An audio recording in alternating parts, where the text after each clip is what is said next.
Live with studios in Midland and Odessa, you're watching CBS7 First Alert News at 9 on the CW West Texas. Clara loved music. They all loved music as a family. But Clara really encouraged their two daughters to pursue music. Howard College has restored its music buildings. We take a look at the ribbon cutting and the inspiration behind the remodel next in your news across West Texas on CBS7 News at 9. Thanks for joining us for CBS7 News on the CW, and thanks for joining us live on the CBS7 YouTube. I'm Lauren Munt, and we start tonight tracking crime. According to the Department of Justice, 37-year-old Nikki Lujan and 38-year-old Raul Gonzalez were sentenced to a combined 56 years in prison for possessing and distributing more than 11 kilograms or over 24 pounds of methamphetamine. Gonzalez was also sentenced for firearm charges after a search warrant in May of 2023 found the guns and drugs. Lujan and Gonzalez both pled guilty. Lujan was sentenced to over 28 years in prison and Gonzalez over 27. And taxation without representation. We've all heard that phrase. In other words, taxing people without their say in the matter. Financial records show the Ector County Utility District continued to collect taxes on a bond 13 years after it was paid off. CBS7's Hannah Brock sifted through those records and spoke with a concerned resident who believes the taxes were collected unfairly. She has the documents and the details. Hannah? Max Dean is just one of many West Odessa residents and local officials questioning ECUD's conduct. But Dean has kept a binder full of records as he's tried to raise awareness about what he's witnessed. That includes proof of tax dollars collected in excess that could total in the millions.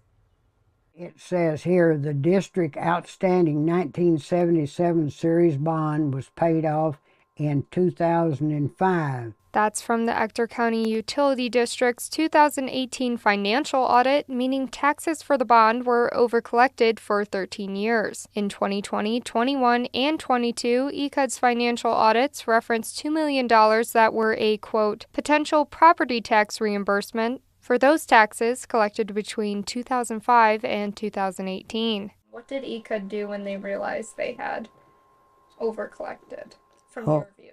Oh my goodness, we got caught. That's kind of they didn't really want to talk about it or anything. That bond was issued in 1977 after ECUD was created in 1976. A longtime West Odessa resident, Dean remembers that $6.2 million bond passing. It took residents' property taxes to build the original water system. Dean says voters like him agreed to that, not the extra taxes. And I don't think that it was fair and honest. Even we had no say-so in anything. It's the same thing as somebody was taking money out of my bank account, and I didn't have any choice.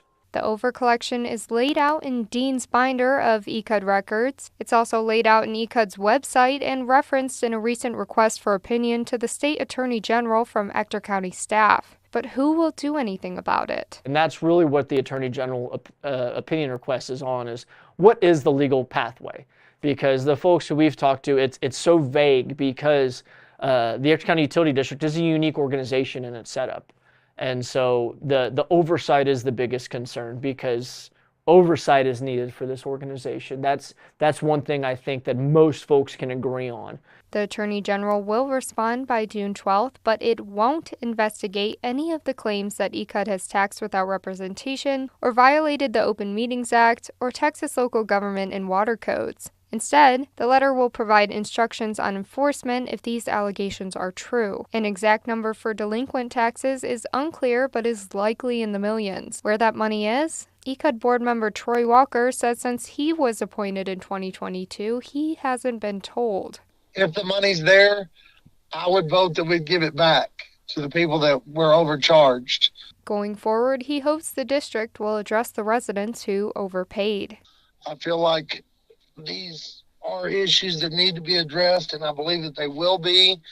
And I believe that there will come a day when we can completely shed the skin of the old regime and be something that everybody in West Odessa can be proud of.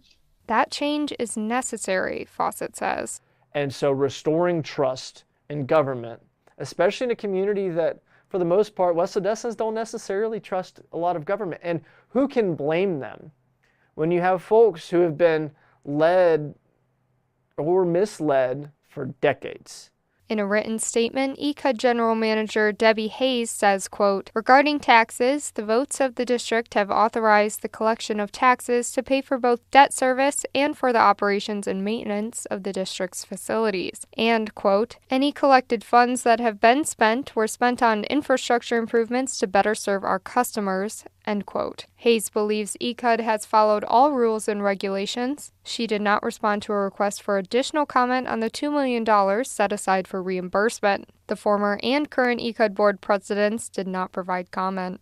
The exact amount of overcollection, how the money was used, if at all, and who is owed reimbursement, if at all, remains unclear. As they're available, CBS7 will continue to bring you updates on this story. For CBS7 First Alert News, I'm Hannah Brock. Thank you, Hannah. A new project in downtown Midland is close to becoming a reality. The Hotel Santa Rita will be a 4-star hotel that will oversee the Busch Convention Center as well as Centennial Park. Local investors and foundations have raised over $100 million towards this project. The hotel will include a restaurant and bar that can seat up to 185 people and bring many needs to downtown Midland. This will take up 2 full city blocks, and in the parking garage, the whole bottom floor is all retail. And so that's one thing, downtown does not have any more places for restaurants or coffee shops. So this will increase that square footage for downtown activities. Once construction begins, they expect the project to be complete within 36 months. Investors say that the project is expected to exceed $150 million. The Midland Development Corporation will contribute $45 million over a 5 to 6 year time frame. Meanwhile, the city will provide tax rebates and incentives for a 10-year period. We're asking the city to contribute around 35% of the total project. And so that's significant private dollars invested directly in this project downtown to create economic development, job creation, and to really benefit everyone across the city. Although the private investors and foundations donated over $100 million, they still need to go to the Midland Development Corporation and the Midland City Council for additional funding. We'll keep you updated once we learn more. And we're going to talk your weather forecast now with Chief Meteorologist Tom Teefer-Teller. Tom, I feel like I've de-thawed a little bit today. I think everybody did, because look at these high temperatures we had across the area. They were rather nice. We saw them up into the upper 50s.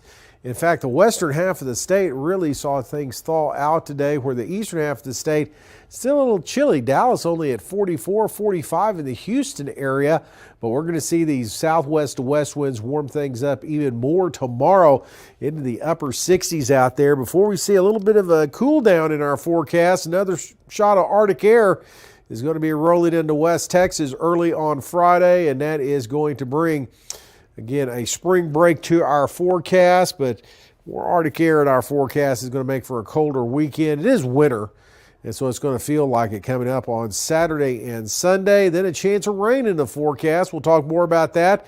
Take a look at that 10-day forecast here in a couple of minutes. In your education news now, MISD recently discussed a new update on the school bond that passed in November regarding new elementary schools and what areas they can improve on. Over the winter break, the school district had a team of architects walking through the schools and put together project packages. District officials want to develop an idea of what is important for facilities to include and encompass 21st century learning. Some of the areas for sure that we've identified for improvement are parking, bus access, bus lanes, parent pickup lanes, things like that. So, but bringing together principals, teachers, custodial, maintenance, and really thinking through what's working. Meanwhile, Pfluger Architects have been approved to design the new district's new Legacy High and Midland High School projects. Property has been purchased at the southwest corner and southeast corner of Cola Road and South County Road, 1235 in Southwest Midland, for a new school in the future. And across West Texas, after years of anticipation, Howard County residents made their way to the newly restored Paul B. Adams Family Music Building. They're cold. They're very cold. The new building pays remembrance to Paul B. Adams, who served as a member of the Howard College Board of Trustees from 1956 to 1973. During his 17 years on the board, he would be committed to education, community, and music.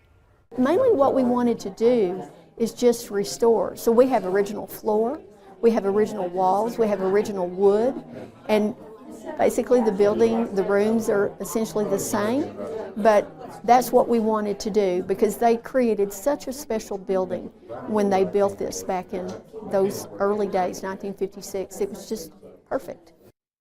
Some of the new additions include updated classrooms, a memory wall, new band and orchestra rooms, and updated technology. And some Trinity students received an award today after they helped redesign a therapy room for Center's Children and Family Services. The students who are in a creativity and design class partnered with Centers to design a new room that would be better fitted to accommodate kids their own age. Today they were awarded certificates of excellence and partnership for their hard work on the project.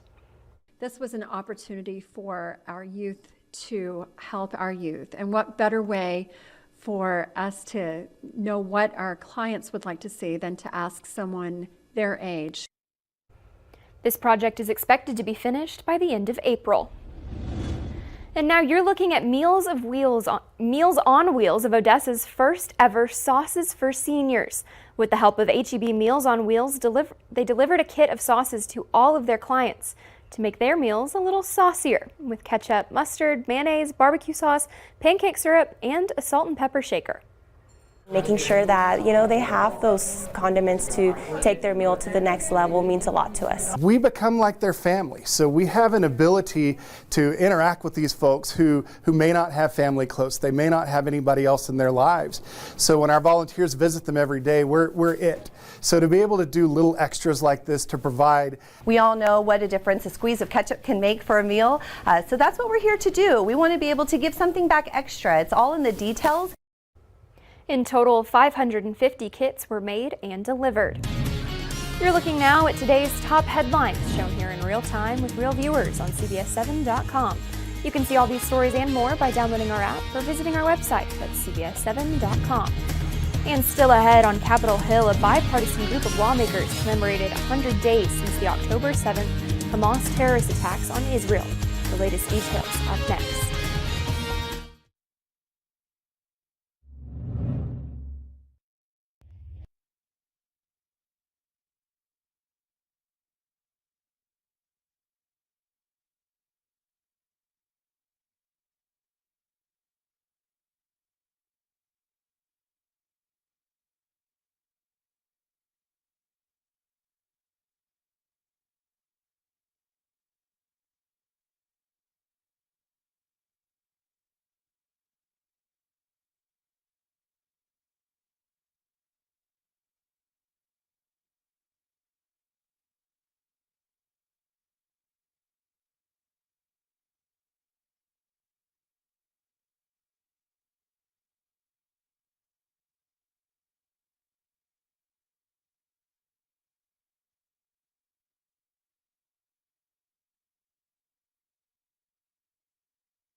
It has been more than 100 days since Hamas carried out its deadly terrorist attacks in Israel.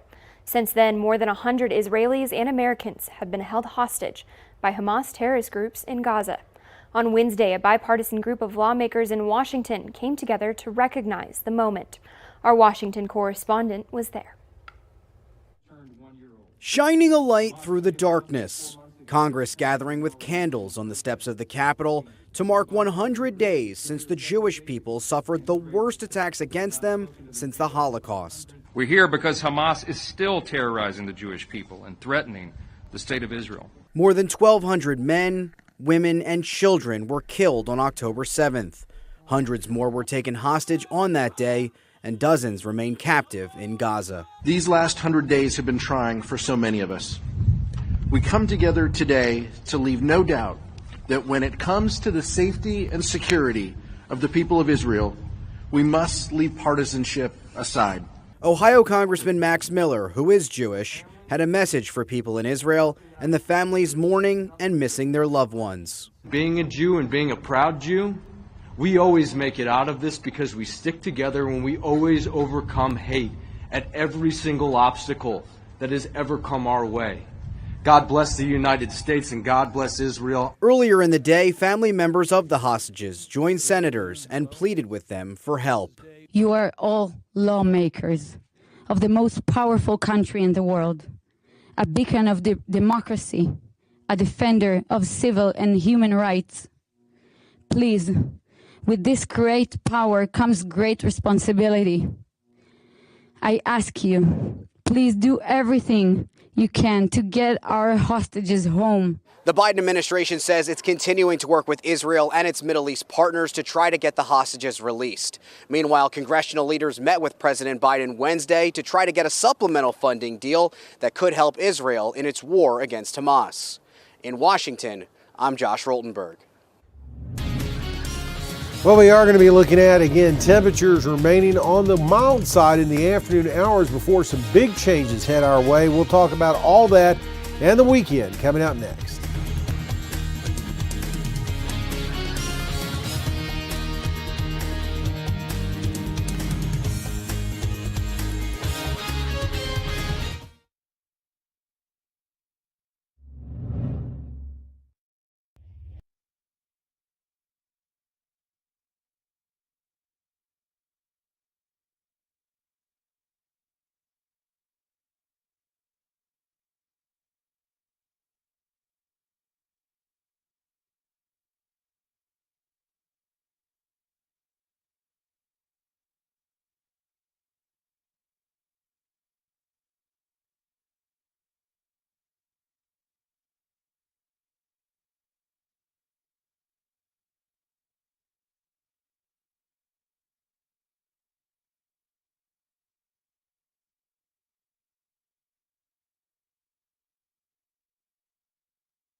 Now, from the CBS7 First Alert Weather Center, here's Chief Meteorologist Tom Tiefertiller.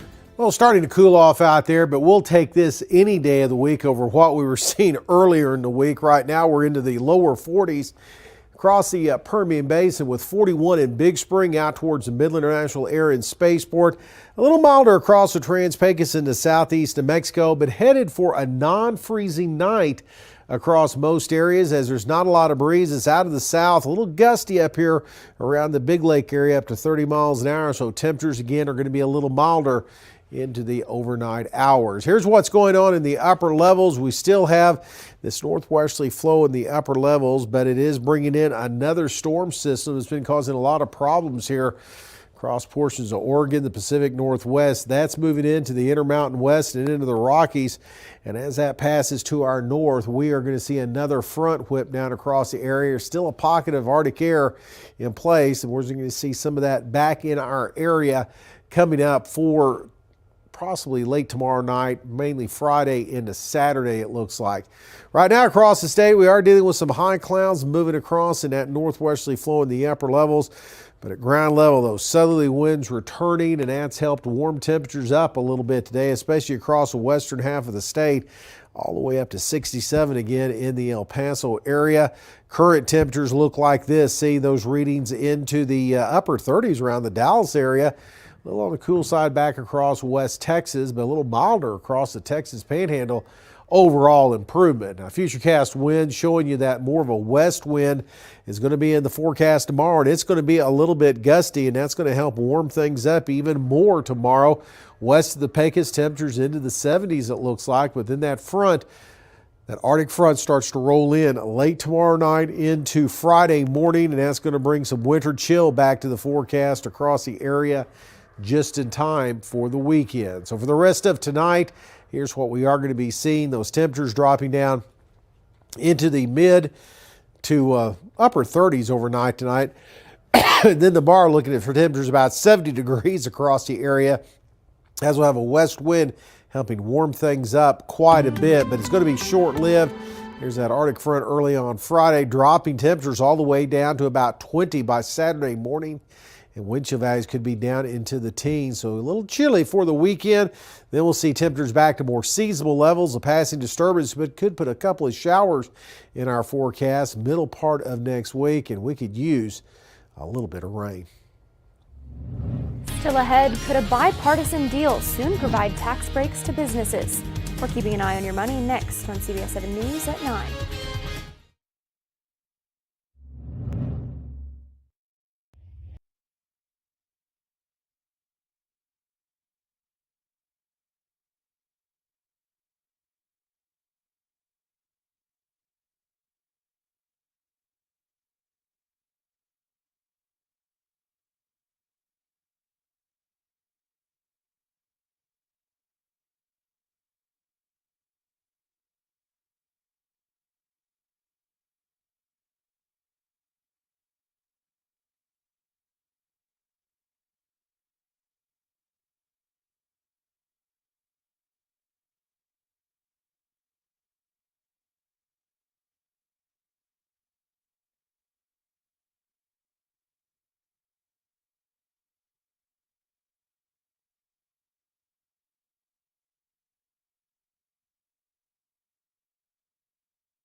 We're keeping an eye on your money now, where across the nation, a bipartisan group of lawmakers want to enhance the child tax credit and restore many business tax breaks.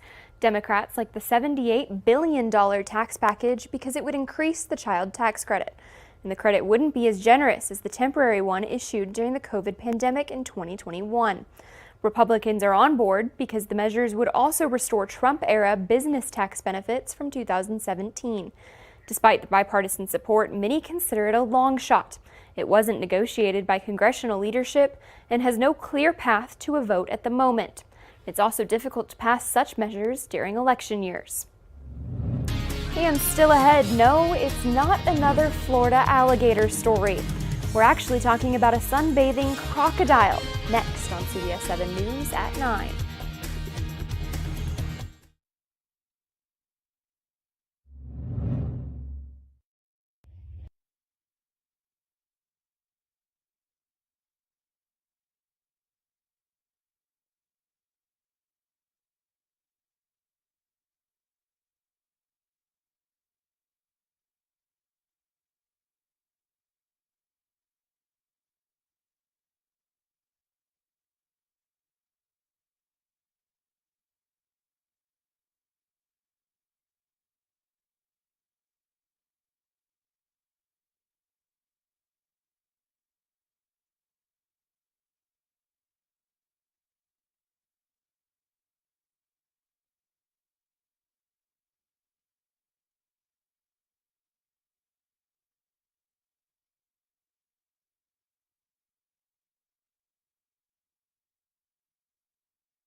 All right, before we go, people at one South Florida community were shocked to see this on Monday. It's a crocodile sunbathing on a boat dock. Now, you might say, how could the people of Florida be so shocked by this? It's because it's a crocodile, not an alligator. Crocodiles are threatened in Florida, and for that reason, they can't be moved. So these Fort Lauderdale residents will just have to get used to the scaly visitor until she decides to leave. Just getting some nice sun out there. Tell you what, and those things can be vicious too. You really don't want to get near them. Yeah, fly the drone over them, okay? That'll make them happy. Anyway, they're always having something in Florida. Always a lot of invasive species, all those boa constrictors they have, and now monkeys. Yeah. Are starting to be an invasive species in Florida. So I'll always stick to my something, rattlesnakes here in West and Texas. it's probably a lot warmer over there, okay? So that's why everything is enjoying that weather, because they wouldn't like it here. No. We're getting a break now. We're going to get a much needed break tomorrow. In fact, it's going to feel more like March tomorrow with temperatures near 70. Tank tops and flip-flops tomorrow. Good weather. But then it won't last long. We're going to be back into the upper 30s for highs by Friday. Morning lows down into the teens, wind chills. Bring the ski jackets out. Thanks for watching CBS7 First Alert News at 9 on the CW. We've got more news coming up.